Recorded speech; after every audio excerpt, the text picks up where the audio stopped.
महापुराण अध्याय 6 विद्वेश्वर संहिता अध्याय 2 साध्य साधन आदि का विचार तथा श्रवण कीर्तन और मनन, इन तीन साधनाओं की श्रेष्ठता का प्रतिपादन। व्यास जी कहते हैं, सूत जी का यह वचन सुनकर वह सब महर्षि बोले, अब आप हमें वेदांत सार सर्वस्वरूप अद्वित शिव पुराण की कथा सुनाइए। सूत जी ने कहा, आप सब महर्षिगण रोग शोक से रहित कल्याण में भगवान शिव का स्मरण करके पुराण व्रत शिव पुराण की जो वेद के सार तत्व से प्रकट हुआ है तथा सुनिए। शिव पुराण में भक्ति, ज्ञान और वैराग्य, इन तीनों का प्रतिपूर्वक गान किया गया है और वेदांत वेद विशेष रूप से वर्णन है। इस वर्तमान कल्प में जब सृष्टि कर्म आरंभ हुआ था, उन दिनों 6 कुलों के महर्षि परस्पर वाद विवाद करते हुए कहने लगे, अमुक वस्तु सबसे उत्कृष्ट है और अमुक नहीं। उनके इस विवाद ने अत्यंत महान रूप धारण कर लिया। तब वे सब के सब अपनी शोका के समाधान के लिए सृष्टिकर्ता अविनाशी ब्रह्मा जी के पास गए और हाथ जोड़कर विनय भरी वाणी से बोले, प्रभु, आप संपूर्ण जगत को धारण पोषण करने वाले तथा समस्त कारणों के भी कारण हैं। हम यह जानना चाहते हैं कि संपूर्ण तत्वों से परे परमात्मा पुराण पुरुष कौन है। ब्रह्मा जी ने कहा, जहाँ से मन सहित वाणी उन्हें ना पाकर लौट आती है तथा जिनसे ब्रह्मा, विष्णु, रुद्र और इंद्र आदि से युक्त यह संपूर्ण जगत समस्त भूतों एवं इंद्रियों के साथ पहले प्रकट हुआ है, वह ही ये देव, महादेव, सर्वज्ञ एवं संपूर्ण जगत के स्वामी हैं। ये ही सबसे उत्कृष्ट है। भक्ति से ही इनका साक्षात्कार होता है। दूसरे किसी उपाय से कहीं इनका दर्शन नहीं होता। रुद्र, हरिहर तथा अन्य देवेश्वर सदा उत्तम भक्ति भाव से उनका दर्शन करना चाहते हैं। भगवान शिव में भक्ति होने से मनुष्य संसार बंधन से मुक्त हो जाता है। देवता के कृपा प्रसाद से उनमें भक्ति होती है और भक्ति से वेदांत का कृपा प्रसाद प्राप्त होता है। ठीक उसी तरह जैसे यह अंकुर से बीज और बीज से अंकुर पैदा होता है, इसलिए तुम सब महर्षि भगवान शंकर का कृपा प्रसाद प्राप्त करने के लिए भूतल पर जाकर वहां सहस्त्रों वर्षों तक चालू रहने वाले एक विशाल यज्ञ का आयोजन करो। इन यज्ञपति भगवान शिव की कृपा से वेदांतक विधा के सारभूत साध्य साधन का ज्ञान होता है। शिव पद की प्राप्ति की साध्य है, उनकी सेवा ही साधन है तथा उनके प्रसाद से जो नित्य नैमित्तिक आदि फलों की ओर से निर्सिंग होता है, वही साधक है। वेदों कर्म फल का अनुष्ठान करके उनसे महान फल को भगवान शिव के चरणों में समर्पित कर देना ही परमेश्वर पद की प्राप्ति है। वही श्लोके आदि के क्रम से प्राप्त होने वाली मुक्ति है।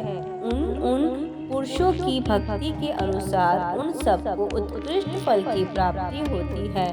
उस भक्ति के साधन अनेक प्रकार के हैं, जिनका साक्षात महेश्वर ने ही प्रतिपादन किया है। उनमें से सारभूत साधन को संक्षिप्त करके मैं बता रहा हूँ।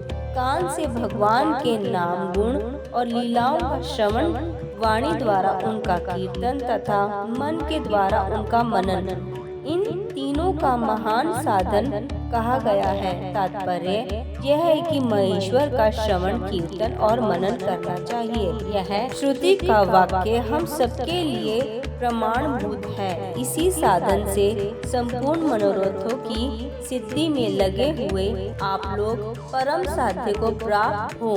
लोग प्रत्यक्ष वस्तु को आँख से देखकर उसमें प्रवृत्त होते हैं, परंतु जिस वस्तु का कहीं भी प्रत्यक्ष दर्शन नहीं होता, उससे षड्वेन इंद्रियों द्वारा जान सुनकर मनुष्य उसकी प्राप्ति के लिए चेष्टा करता है।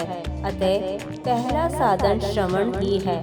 इसके द्वारा गुरु के मुख से तत्वों का सुनकर श्रेष्ठ बलि वाला विद्वान पुरुष अन्य साधन कीर्तन एवं मनन की सिद्धि करे। कर्मक्ष मनन पर्यंत इस साधन की अच्छी तरह साधना करने, परंतु जिस वस्तु का कहीं भी प्रत्यक्ष दर्शन नहीं होता, उसे षड्व इंद्रियों जान सुनकर मनुष्य उसकी प्राप्ति के लिए चेष्टा करता है। अतः पहला साधन श्रवण ही है। उसके द्वारा गुरु के मुख से तत्व को सुनकर श्रेष्ठ बुद्धि वाला विद्वान पुरुष अन्य साधन कीर्तन एवं मनन की सिद्धि करे।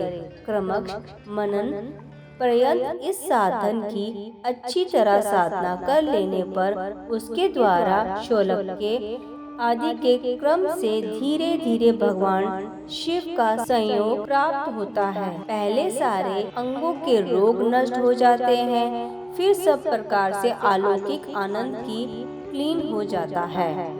भगवान शंकर की पूजा, अनेक नामों के जप तथा उनके गुण रूप विलास और नामों का युक्तिपरायण चित्त के द्वारा जो निरंतर परिशोधन या चिंतन होता है, उसी को मनन कहा गया है। वह महेश्वर की कृपा दृष्टि से उपलब्ध होता है। उसे समस्त श्रेष्ठ साधनों से प्रधान या प्रमुख कहा गया है।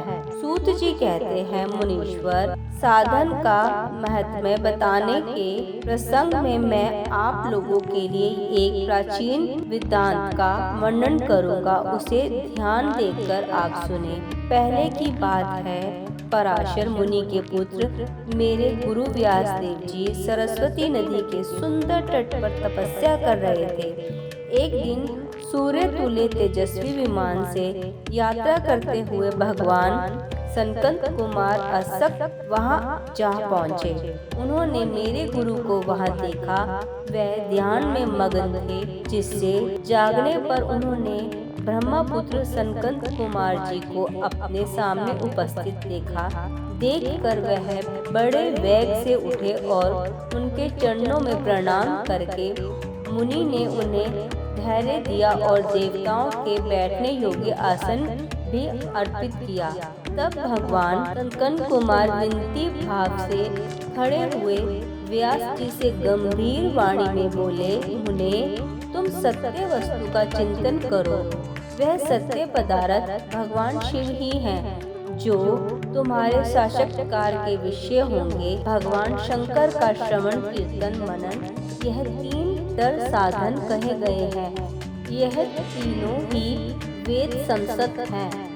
पूर्ण काल में मैं दूसरे साधनों के संभ्रम में पढ़कर घूमता घामता मंदराचल पर्वत पर जा पहुंचा और वहां तपस्या करने लगा। तदुपरांत महेश्वर शिव की आज्ञा से भगवान नंदीश्वर वहां आए। उनकी मुझ पर बड़ी दया थी।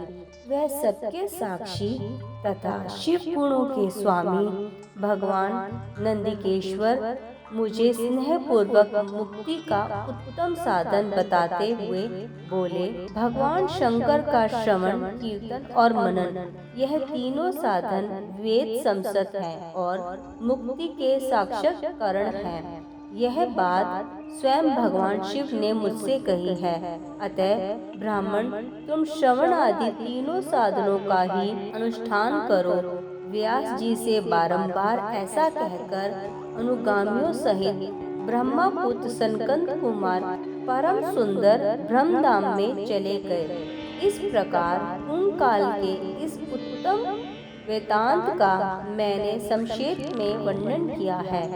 ऋषि बोले, सूत जी, श्रवण आदि 3 साधनों को आपने मुक्ति का उपाय बताया है, किंतु जो श्रवण आदि तीनों साधनों में असमर्थ हो, वह मनुष्य किस उपाय का अवलंब करके मुक्त हो सकता है? किस साधनभूत कर्म के द्वारा बिना यत्न के ही मोक्ष मिल सकता है?